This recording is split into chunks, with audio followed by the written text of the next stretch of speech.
Tonight, racism in Scotland. Police say it's the main complaint being made and classified as a crime in the first week of new hate crime laws.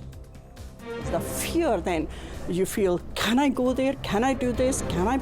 I should be able to have the life without fear. Also making the headlines, home carers walk out. Workers rally in Glasgow demanding better pay and equal pay. The battery recycling plant fire is still burning in Kilwinning. Firefighters remain at the scene almost 2 days after the blaze started. And in sports, game off. Rangers hit out at Dundee and the SPFL after their match at Dens Park is postponed for a second time. I'm Courtney Cameron in Edinburgh. And I'm John Mackay in Glasgow. This is the STV News at 6.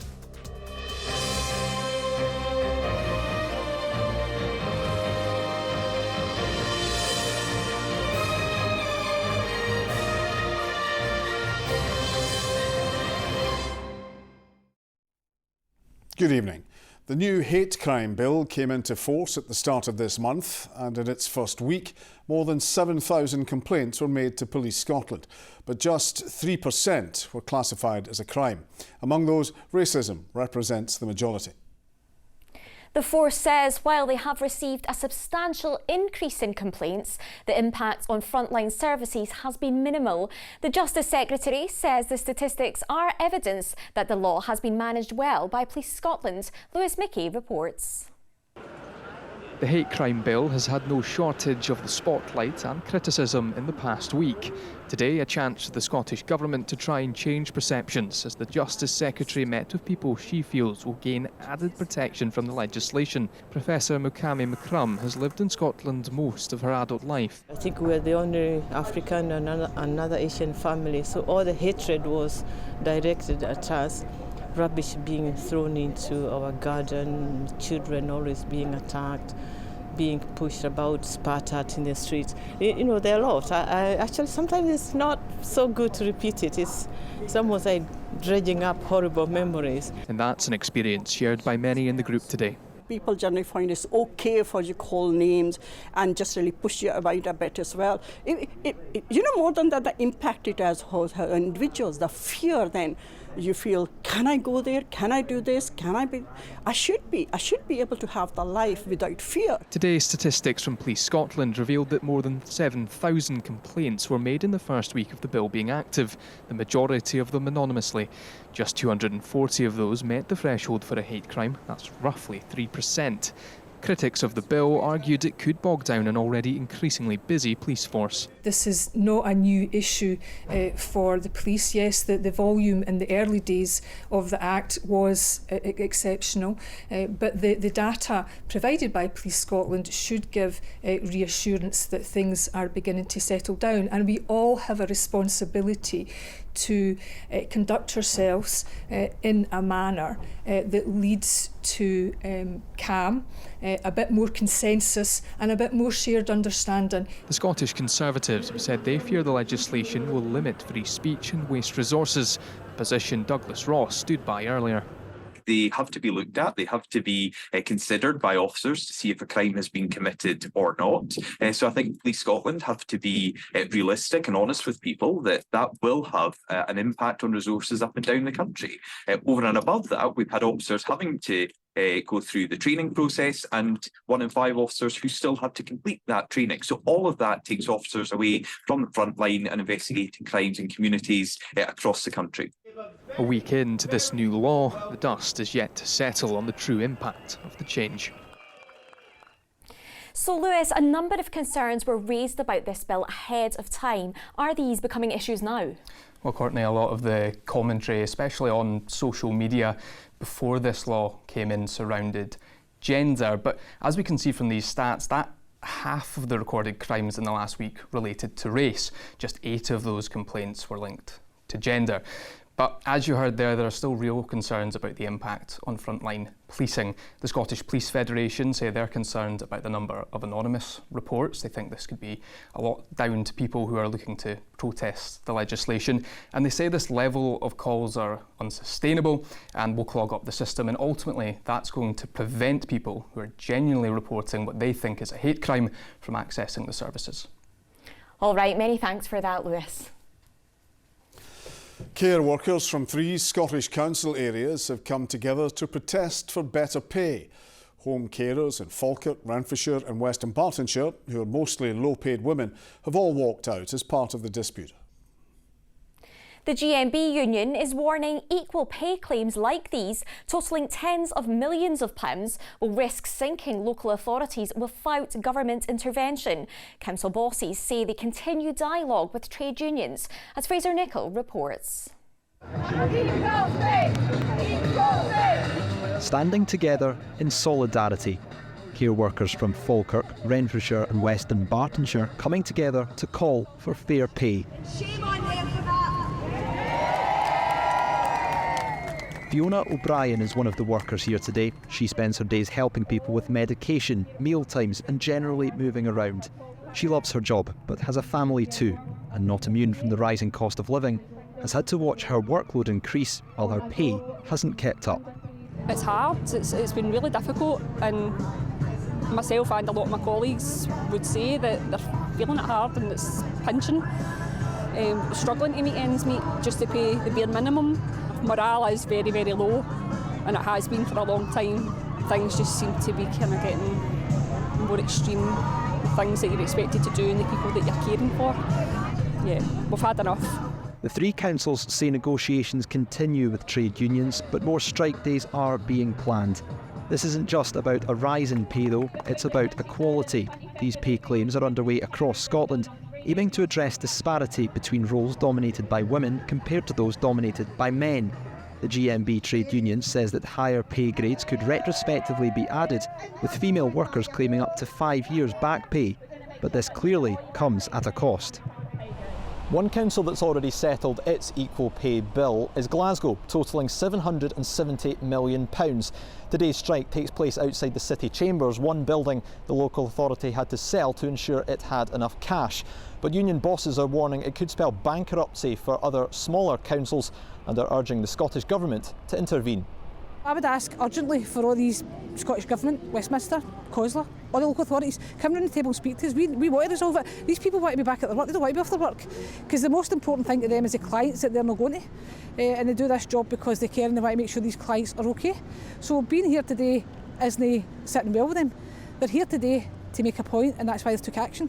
This isn't a problem which is going to go away. We're putting in equal pay claims and that those bills are just getting bigger and bigger. Where you look at the other councils that have gone bankrupt because of equal pay, it's been because they didn't settle quickly. So get round the table, settle these equal pay claims and stop that equal pay bill getting bigger and bigger before it becomes impossible to deal with.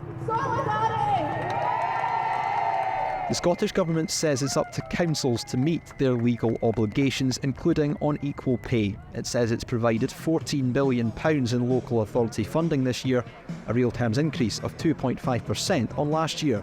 But with many having announced cost-cutting budgets to try and balance their books, councils remain cash-strapped. The message from the women here today, they can't be the ones made to pay for that. Fraser Nicholl, STV News, Glasgow. Celebrations are taking place across Scotland, celebrating Eid, marking the end of Ramadan and a month of daylight fasting. It's a significant time for the Muslim community to come together and celebrate. And for asylum seekers and refugees, it is particularly poignant. Amy Flett has been to visit one mosque in Bathgate, providing a sense of community to local asylum seekers throughout the holy month.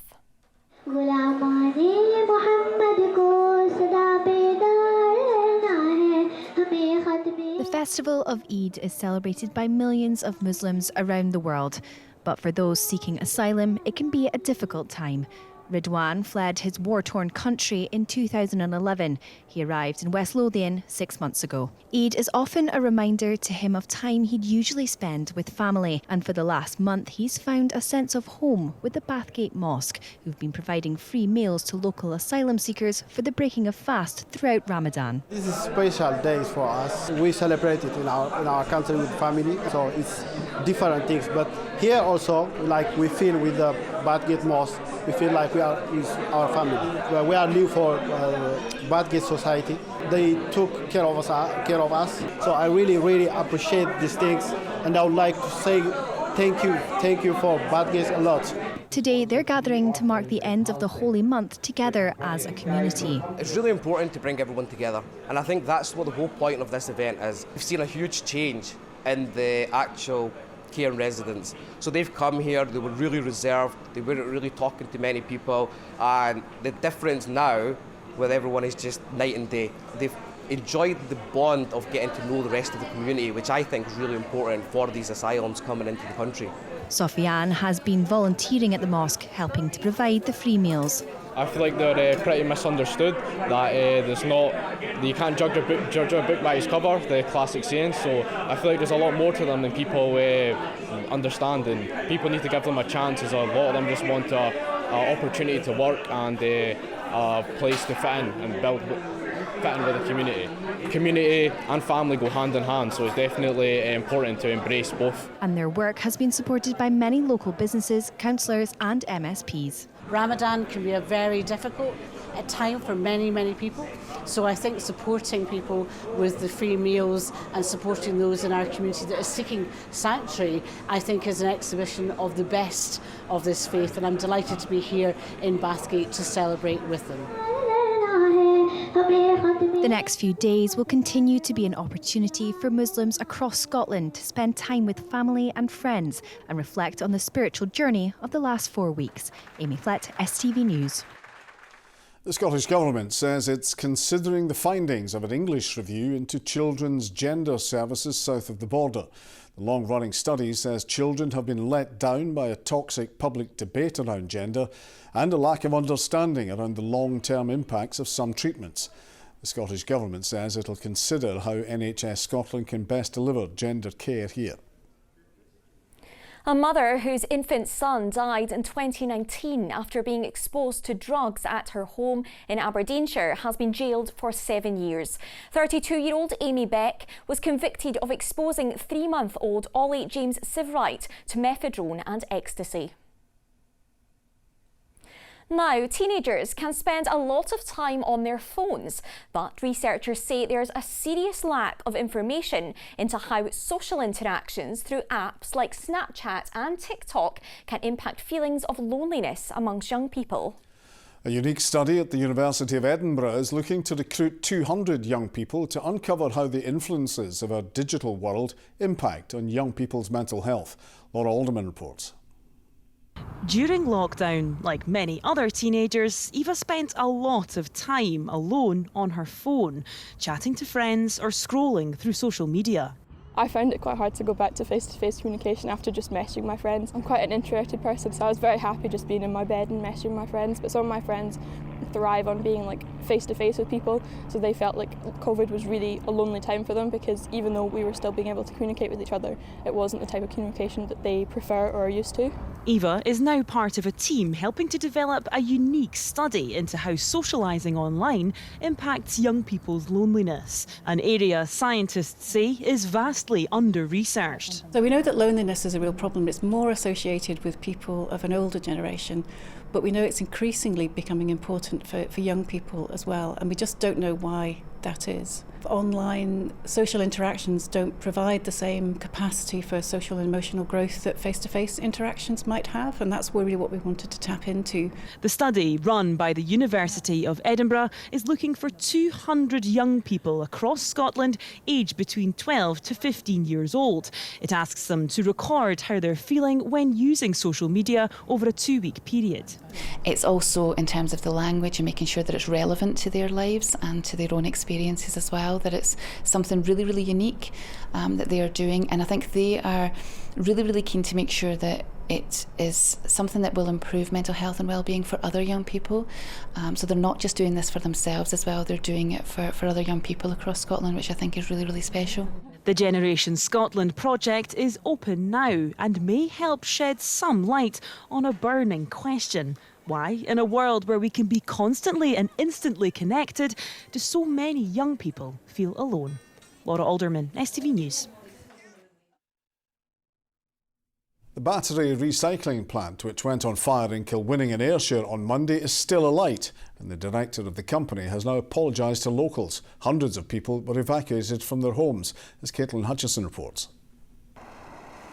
On site today, the director of the company behind this burnt-out battery recycling plant. The plan is to rebuild, but not until questions about the cause of the fire are answered. In 2022, the Environmental Agency refused the company a permit for a similar site in the West Midlands for reasons relating to operator competence. Have there been any failures in compliance or technical incompetency that could have led to the fire here? No, absolutely not. No. So not only do we go through our own compliance work here, we have external auditors, local environmental consultancies that come in and check us every other week. We're as open book as you can get. Fire crews are still on the scene, working to fully extinguish the blaze that caused explosions and a thick smoke on Monday night. At the moment, it's all about cooperation. Fire teams asking us what materials we had on site, whereabouts they were located. It's all about putting the rest of the fire out. And this is our first and, fingers crossed, our only ever major event that's happened. And we will be just increasing fire safety precautions as a result. Hundreds of people were evacuated to a community centre a few minutes down the road, where they provided tea and coffee to families. Now, questions about pollution and the site's safety hang in the air. Nobody knew exactly what was in the building and what chemicals were being released into the air. My wee granddaughter thought it was fireworks going off, and my bedroom window's open all the time. And I looked at the window and I couldn't see any smoke or nothing. No? So is your window still open? Aye, still. If they're having issues with explosions and fires, it's not a good situation at all for anyone around here. Do you worry at all about the toxins that might be in the air? No, because I think the wind was blowing the other way. No, I don't. I'm not bothered. While smoke is still visible, the message here remains the same. Stay inside as much as possible and keep your doors, windows and your air vents shut. Meanwhile, fire crews will continue to tackle the blaze and work closely with the Scottish Environment Protection Agency, Public Health Scotland and NHS Ayrshire and Arran to monitor the situation. The fire is under control. However, residents can anticipate an increase in activity from 2 p.m. onwards today. We are working with the contractors, the owner of the site, to gain access to other areas of the building. When we're doing that firefighting, we might see a slight increase in the smoke plume, but we'd ask people not to be worried about this. This is part of our priorities and our tactics to deal with this incident. It's another long night ahead for the firefighters here, with some residents yet to return home. Caitlin Hutchison, STV News in Kilwinning. Other stories in the West, and the owner of an XL bully shot dead by police after it attacked 2 men and a police officer in Hamilton will not face any criminal proceedings over the incident. Armed officers were called to Tinto View area in January. Glasgow's Sauchiehall Street regeneration is getting £350,000 in funding from the lottery. The grant to Glasgow Life is to support the development, which has been delayed by several months after issues with underground utilities. Raman's here with the sport, and it's become something of a farce up in Dundee, hasn't it, Raman? I think it's fair to say that, John, yeah. So this is in relation to Dundee's game against Rangers, was postponed last month at Dens Park due to a waterlogged pitch. It was rescheduled for tonight. It's been postponed again. Guess what? There's a waterlogged pitch. Now, that's 5 times matches have been postponed at Dens Park this season, and Rangers ain't happy. Good evening. Rangers have hit out at Dundee and the SPFL, accusing Dundee of negligence and unprofessionalism after the rearranged match at Dens Park tonight was postponed. The pitch passed an inspection in the morning but failed a second inspection in the afternoon. The game has been rescheduled for next Wednesday. Chris Harvey reports from Dens Park. That's right, Raman. It looked like this game for much of today was going to go ahead. There was a pitch inspection this morning at 11 o'clock and the pitch was passed as playable. A second inspection was needed though because there was heavy rain throughout the day here in Dundee, and at 3:30 Don Robertson came back, checked the pitch out once the covers had been removed, and it was deemed unplayable, particularly that area just over my shoulder in front of the goalmouth where the ball was just dead. It wasn't tracking well and it was very, very sodden underfoot. Don Robertson felt he had no option than to call off the match. Unfortunately, when I've conducted the second inspection there, the pitch is unsafe for the players, it's unplayable, so that's why we've had to postpone the match. Everyone was aware that the forecast was for quite heavy rain in Dundee this afternoon, and unfortunately the pitch has deteriorated quite significantly and to an extent that it's unplayable. It's unfortunate for everyone. We all want these games to go ahead, we want the games to be played, including referees. We want these games to go ahead as well, so hopefully they can reschedule it, and hopefully the weather is kind to everyone and we can get the game to go ahead. Well, as you can imagine, there have been plenty of repercussions to this decision today, and Rangers have put out a statement, and they have not missed Dundee and they have not missed the authorities at the SPFL either. They say there's negligence and unprofessionalism demonstrated by Dundee, where they repeatedly breached SPFL rules. They said the episode is deeply embarrassing and has also been eminently avoidable. They say they suggested many contingency plans, solutions to the SPFL, which have not been taken up. And they say the club considers that this matter has been handled incorrectly throughout by both Dundee and the SPFL. So the game is going to be played next Wednesday, and Dundee certainly aren't happy with the way things have gone either. Rangers are obviously very upset that the game's not gone on. They've got their own battle to fight at the top of the table. Do you feel that their criticism's justified? Is this on Dundee or is this on the weather forecast? No, I wouldn't like to get into any form of war of words with Rangers. The rainfall levels here in Dundee are 35% more than the 10-year average, and 70% more in the last 3 months. That's an enormous change. So it looks like we'll all be back here in a week's time, ready to go again. Hopefully the weather forecast is better next Wednesday, and finally the fans can come along here and see a match played between Dundee and Rangers. Now, Kilmarnock manager Derek McInnes is calling for a final push from his players as the Premiership approaches the split. Killie sit fourth in the league and are on course to secure a European place. With more on this and the rest of today's football news, here's Ronnie Charters. Another weekend, another positive result for Derek McInnes and Kilmarnock. Kyle Vassell's goal in their 1-0 win over Ross County, making it just one defeat in their last 10 games, solidifying their place in fourth spot. Now, with European football within reach, McInnes is calling on his players to complete the job. We just want a final push now. We're asking the players just to keep going, doing what they're doing. There's been so many positives for the season. And we want to try and make sure that the time for reflection at the end of the season we can reflect properly on it. We're sitting fourth at the minute. Fourth would guarantee us that European spot. A different story at Livingston, however, embroiled in a huge relegation battle. The 0-0 draw against Aberdeen closed the gap on 11th place Ross County to 9 points, with David Martindale insisting they're still positive about beating the drop. Belief's still there, and I think I'll make sure the belief is there, whatever the outcome is in match day 34, 33, 35, 36. We'll keep that belief in terms of you can only focus on yourself. Most weeks I can gauge a change in them in terms of, there's been the odd occasion where it's a wee bit flat, but most week the players within the changing room have been really positive. Rugby, and Adam Hastings says he's hugely excited to be rejoining Glasgow Warriors in the summer. The Fly have spent 4 years at Scotstoun between 2017 and 2021 before moving to Gloucester. Hastings says he's really impressed with head coach Franco Smith's vision for the club and can't wait to be playing for the Warriors again. And one final piece of football news. Aberdeen are closing in on the appointment of Jimmy Teelan as their new manager. He's set to become Don's boss in the summer. That, folks, is all your sport tonight. See you tomorrow. Thanks, Raman. Well, a yellow warning for rain is still in place, as Sean can explain.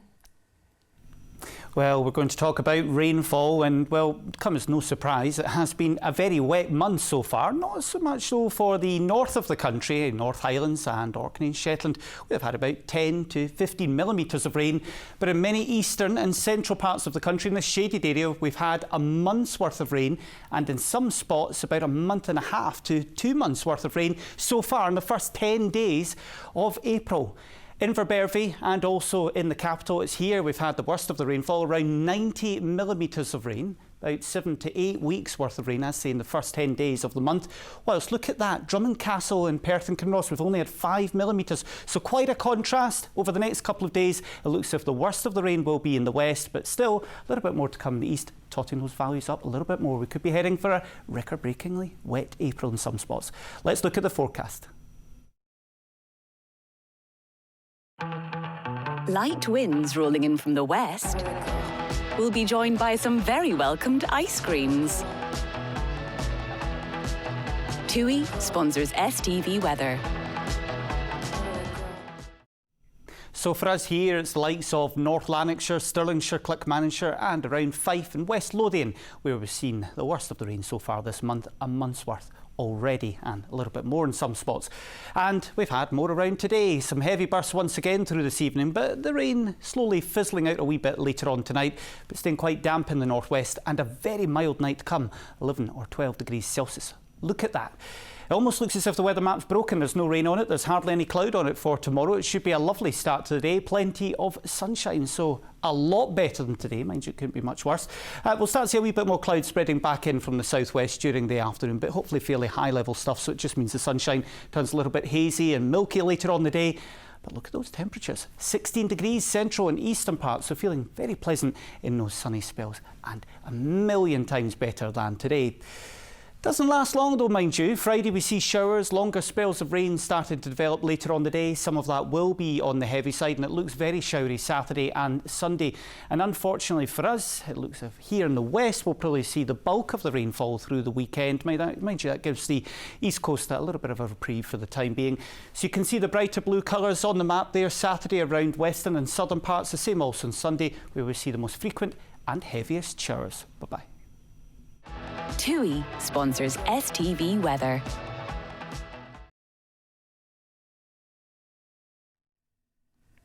And that's all from us tonight. From all of us here, thank you for watching. Have a good evening. Good night. Good night.